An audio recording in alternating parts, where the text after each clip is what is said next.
Telangana assembly సమావేశాలను live ద్వారా చూద్దాం. తప్పకుండా ఈ బిల్లుకు మేము సమర్థన తెలియజేస్తూ ఉన్నాం. ఎందుకంటే బార్ కౌన్సిలే వాళ్ళే ప్రపోజ్ చేసినారు కాబట్టి 100 రూపాయలు ఇప్పుడు ప్రతి కేసుకు 100 రూపాయల టికెట్ అంటే 100 రూపాయలు వాళ్ళ సంక్షేమ నిధికి పోతూ ఉంటుంది ప్రతి కేసు మీద. దాన్ని ఇప్పుడు 250 రూపాయలు పెంచుతూ ఉన్నారు. దాంట్లో నుంచి 215 రూపాయలు అడ్వకేట్ సంక్షేమ నిధి, 35 రూపాయలు క్లర్క్స్కి సంక్షేమ నిధికి పోతూ ఉన్నదని చెప్పినారు.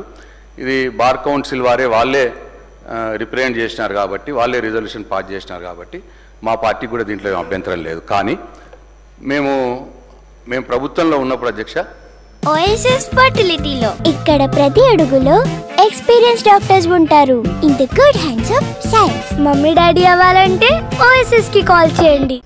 ఈ అడ్వకేట్ల సంక్షేమ నిధికి ఆ రోజు ప్రభుత్వం 100 కోట్ల రూపాయల సంక్షేమ నిధి ఇవ్వడం జరిగింది ప్రభుత్వం పక్షాన.